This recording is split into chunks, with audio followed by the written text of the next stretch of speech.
যা চুলকানি একজিমাকে সারিয়ে তুলব সেই দুটি ওষুধ হচ্ছে স্কিন কেয়ার ড্রপ এবং ফাঙ্গি ক্রিম।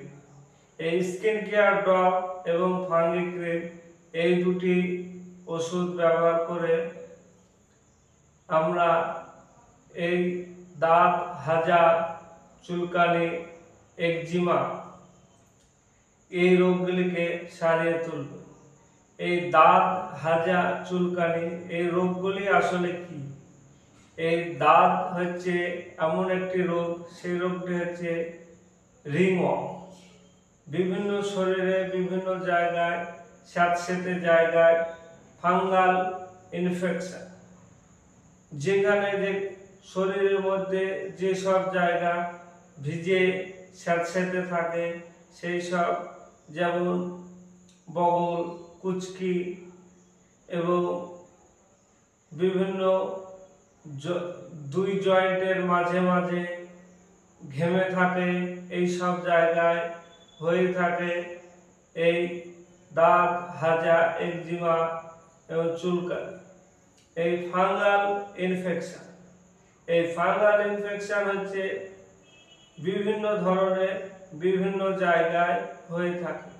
কোনোটি হচ্ছে একেবারে পয়সার মতন, সেটিকে আমরা রিংওয়ার্ম বলি বা দাঁত।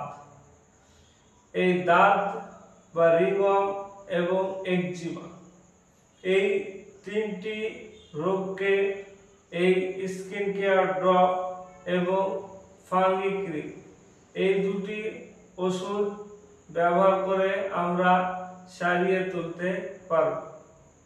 এই স্কিন কেয়ার ড্রপের সঙ্গে আরও একটি ওষুধ খেতে হবে, সেই ওষুধটি হচ্ছে টেলুরিয়াম। এই টেলুরিয়াম ওষুধটি আমি ডিসক্রিপশনে দিয়ে দেব এবং স্কিন কেয়ার এই ওষুধ এবং ফাঙ্গি ক্রিম এই ওষুধটিও দিয়ে দেব। এই স্কিন কেয়ার ড্রপটি যে ওষুধগুলি দ্বারা তৈরি হয়েছে সেই সব ওষুধগুলি হচ্ছে আর্টিকা ইউরেন্স, মেজেরিয়াম, অ্যাজা ডিরেক্টা ইন্ডিকা ও স্কুকুম চক ও গ্রাফাইটিস। এই ওষুধগুলি দ্বারা স্কিন কেয়ার ড্রপটি তৈরি হয়েছে। এটি একটি সান কোম্পানির ওষুধ। এবং ফাঙ্গি ক্রিম, এই ফাঙ্গি ক্রিম ওষুধটি যে সমস্ত ওষুধের দ্বারা তৈরি হয়েছে সেটি হচ্ছে সিজিজিয়াম জাম্বলেনাম, ক্যালেন্ডুলা, হ্যামামেলিস, ইচনেসিয়া, অ্যাজা ডিরেক্টা ইন্ডিকা ও ক্রাইসোবিনাম এই ওষুধগুলি দ্বারা এই ফাঙ্গি ক্রিম। এই ওষুধের সঙ্গে আরও একটি ওষুধ খেতে হবে, সেই ওষুধটি হচ্ছে টেলুরিয়াম 30। এর সঙ্গে খেতে হবে টেলুরিয়াম 30। এই স্কিন কেয়ার ড্রপটি হাফ কাপ জল সহ 10 ফোঁটা করে দিনে একবার করে খেতে হবে এবং টেলুরিয়াম 30 ওষুধটি 2 ফোঁটা করে দিনে একবার করে খেতে হবে।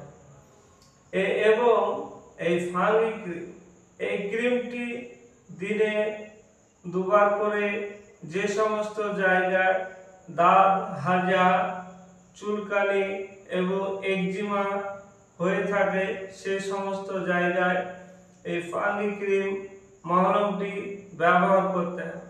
তাহলে সম্পূর্ণভাবে দাঁত হাজা চুলকানি থেকে আমরা মুক্তি পাব এবং সে যে সমস্ত জায়গায় এই দাঁত হাজা চুলকানি হয়ে থাকে সেই সমস্ত জায়গাকে ভালো করে পরিষ্কার করে শুকনো ন্যাকড়া দিয়ে মুছে ফেলে তারপরে এই ক্রিমটি ব্যবহার করতে হবে।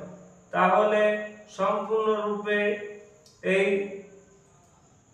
ফাঙ্গাল ইনফেকশন থেকে আমরা মুক্তি পাব। ধন্যবাদ। আজ এ পর্যন্তই।